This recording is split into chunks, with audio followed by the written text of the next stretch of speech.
Што има ново од минатиот пат кога се видовме? Од последното видео на 25 февруари, во кое зборувавме генерално за тоа што е коронавирусот, што знаеме, што не знаеме, што треба, а што не треба да правиме, до денес има неколку нови ситуации. Прво, бројот на заболени од овој вирус во светот надмина до 11.3 бројка од 120.000 луѓе, а бројот на смртни случаи надмина 4.500. Јасно е дека особено надвор од Кина, ширењето на вирусот забрзува. Италија е во карантин, случаите во Јужна Кореја растат. Речи се и да нема земја во Европа во која нема заразени, а вирусот се шири и во Америка. Највисокиот представник на СЗО вчера на 11 март прогласи пандемија. Што значи пандемија? Терминот пандемија означува состојба во која од некоја болест се заразени доволно луѓе во различни делови на светот и тоа се смета за глобална опасност. Добрата вест е што бројката на нови случаи во Кина опаѓа и на еден начин добра вест е дека е релативно ниска смртноста споредбено со други вируси.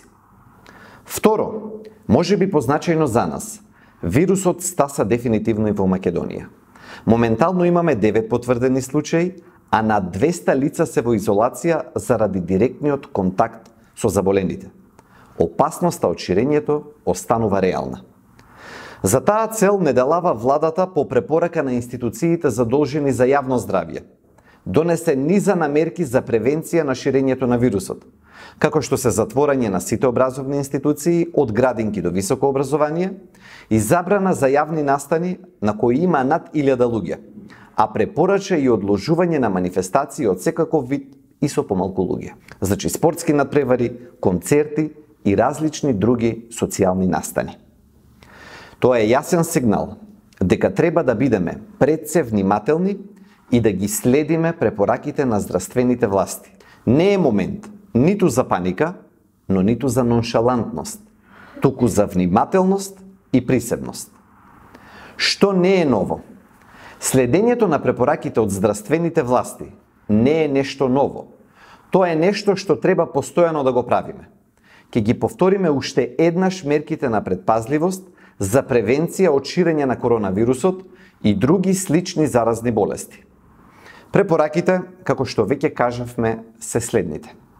Експертите од Светската здравствена организација укажуваат дека најефективен начин за заштита и превенција од ширење на коронавирусот е практикувањето на добра лична хигиена. Редовно миење на рацете со топла вода и сапун, или ако немате вода и сапун, чистачи за раце на база на алкохол.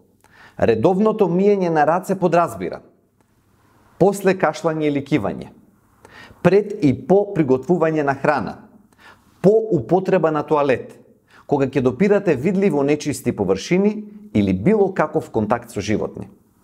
Второ, избегнување на допирање на лицето со рацете, особено доколку не се измиени. Ова може да звучи доста едноставно, но не е толку едноставно во праксата, бидејќи многу пати несвесно го допираме лицето. Значи, тешко е за изведување и затоа мораме да бидеме особено внимателни. Следно, покривање на устата и носот со лактот при кивање и кашлање. Покривањето на устата и носот овозможува да се избегне директниот начин за пренос на вирусот од едно на друго лице. Но важно е кивањето и кашлањето да не биде директно во дланките, бидејќи на тој начин ја зголемуваме веројатноста кога ќе допреме нешто, некоја површина или некое друго лице, да го пренесеме вирусот. Следно, избегнување близок контакт, помалку од 1 метар, со некој кој што е видливо настинат или има симптоми на било каква настинка. За маските, пак ќе подсетиме. Маските не можат да не заштитат од допирање на загадени површини. Напротив, некогаш тие може да влијаат психолошки да се чувствуваме полагодно, па и да заборавиме дека не сме ги измиле рацете. Фаќањето на лицето е дополнителен ризик кој што може да се случи при ставањето или вадењето на маската. Конечно, Треба да имаме колективна свест и да мислиме на заштитата на другите, на нашите сакани, на нашите пријатели, колеги, луѓето со кои што доаѓаме во контакт. Ако сме болни, ако имаме симптоми, висока температура, кашлица, главоболка, омалаксаност, треба да останеме дома и да се јавиме на телефонските броеви дадени од здравствените власти за коронавирусот.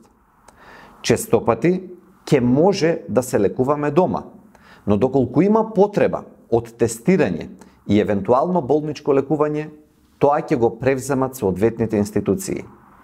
Имајќи во предвид дека опасноста веќе е зголемена, мерката за самоизолација или само карантин уште повеќе добива на значај. Затоа, доколку се сомневате дека сте биле во контакт со лице кое што е заболено, останете дома, барем 2 недели, се додека целосно не сте сигурни дека сте излечени. Ова е олеснето за децата, бидејќи школите веќе се затворени, исто и средните школи и факултетите. Но тоа особено важи и за вработените во овие институции.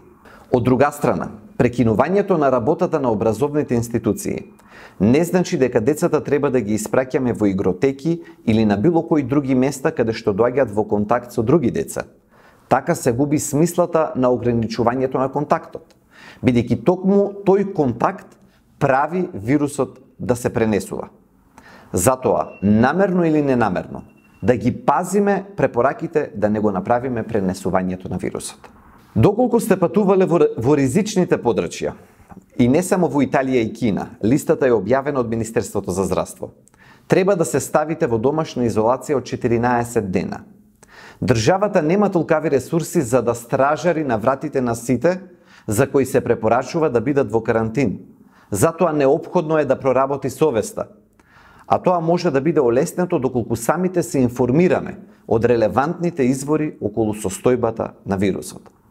Возрастните лица и лицата со слаб имунитет, бремени жени и хронично болни, се ослободени од работа според мерката на владата. Треба да останат во 14-дневна домашна изолација и да внимаваат на хигиената. Доколку планирате да патувате, особено во некои од овие ризични жаришта, па и општа препорака, одложете го патувањето за колку што е можно понатаму. Доколку сме болни, а треба да отидеме на лекар, треба задолжително да носиме хируршки маски, кои што во тој случај се неопходни. Но, ако се сомневаме токму во коронавирусот, треба да се јавиме на соодветните броеви на центрите за јавно здравје кои што веќе се објавени и ги има на социјалните мрежи. Кога влегувате во државата, на границите, ве молиме давајте им точни информации на надлежните лица. Заштитата на колективното здравје треба да ни биде приоритет на сите. Владата укажа на тоа дека непочитувањето на овие препораки е казниво дело според членовите 205 и 206 од Кривичниот законник. Конечно, не мислете дека со употребување на антибиотици ќе го решите проблемот. Грипот е вирусна, а не бактериска инфекција. Антибиотиците се безкорисни кај вирусни инфекции. Тие се ефективни само кај бактериските. Емотивната реакција, паника или ноншалантност. Многу од луѓето имаат силни емоции поврзани со сета оваа ситуација. Тоа е разбирливо.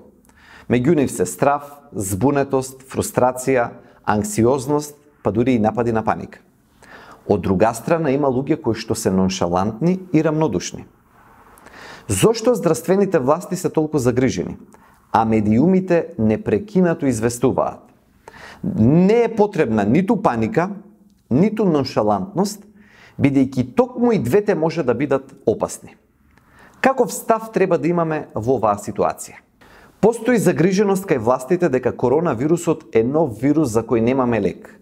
Единствено можеме да се потпреме на нашиот имунитет, за да го спречиме брзото ширење на вирусот. Светската здравствена организација предвидува дека ќе има тесни грла или најслаби точки кај кои нашите здравствени системи може да потфрлат, доколку има епидемија од поголеми размери. Тие најслаби точки се: прво, можноста за недостаток на персонал, што е поврзано со недостаток на опрема, маски за лице, специјални мантили, очила, ракавици и средства за дезинфекција, како и посложена опрема од аспект на апарати за дишење.